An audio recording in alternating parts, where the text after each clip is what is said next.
December 2025-23 அன்று சென்னை பனையூரில் உள்ள தமிழக வெற்றிக் கழக தலைமையகத்தில் ஒரு பரபரப்பான மற்றும் நாடகீயமான சம்பவம் நடந்தது. இது அரசியல் வட்டாரங்களை அதிர்ச்சியடையச் செய்தது. தூத்துக்குடியைச் சேர்ந்த டிவிகே நிர்வாகி அஜிதா, கட்சித் தலைவர் நடிகர் விஜயின் காரை வழிமறித்து தனது அதிருப்தியையும் கோபத்தையும் பொதுவழியில் உரத்துப் பேசி வெளிப்படுத்தினார். இந்தச் சம்பவம் பொதுவழியில் நடந்த ஒரு நாடகீயமான மோதலாக மாறி தமிழ் திரையுலகம் மற்றும் அரசியல் வட்டாரங்களில் பெரும் அதிர்வலைகளை ஏற்படுத்தி அனைவரின் கவனத்தையும் ஈர்த்தது. அஜிதாவும் அவரது ஆதரவாளர்களும் விஜயின் வாகனம் டிவிகே அலுவலகத்திற்குள் நுழைய விடாமல் சாலையின் நடுவில் நின்று தடுத்து நிறுத்தினர். இது பெரும் குழப்பத்தை ஏற்படுத்தியது.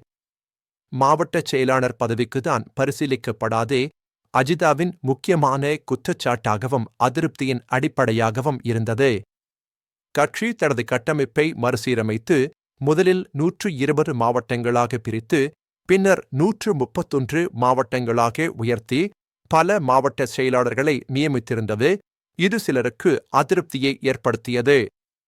கண்ணால் கண்ட சாட்சிகள் அஜிதா தனது ஏமாற்றத்தையும் அதிருப்தியையும் உரத்த குரலில் வெளிப்படுத்தியதாகவும் விஜய் எந்த பதிலும் அளிக்காமல் அமைதியாக அலுவலகத்திற்குள் சென்றதாகவும் தெரிவித்தனர். தனியார் பாதுகாப்பு பணியாளர்கள் தலையிட்டு அஜிதாவையும் அவரது ஆதரவாளர்களையும் விஜயின் கார் செல்லும் பாதையிலிருந்து வலுக்கட்டாயமாக அகற்றி சம்பவத்தை முடிவுக்கு கொண்டு வந்தனர். இந்தச் சம்பவம் புதிதாக உருவாக்கப்பட்ட டிவிகே கட்சிக்குள் நிலவும் உட்கட்சி பூசல்களையும் மோதல்களையும் வெளிச்சத்திற்கு கொண்டு வந்து கட்சியின் உள்நிலைமையை வெளிப்படுத்தியது. மாவட்ட அளவிலான பதவிகள் ஒதுக்கீட்டில் ஏற்பட்ட நியாயமற்ற தன்மை கட்சிக்குள் அதிருப்தியையும் பிளவுகளையும் ஏற்படுத்தியதாக தெரிகிறது. இது பல தொண்டர்களை பாதித்தது.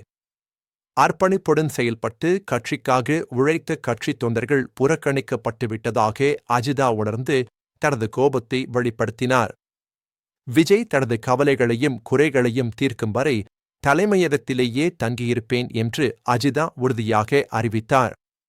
விஜய் அஜிதாவின் போராட்டத்தையும் அதிருப்தியையும் அங்கீகரிக்காமல் அமைதியாக அலுவலகத்திற்குள் நுழைந்தது. இது மேலும் அதிருப்தியை தூண்டியது.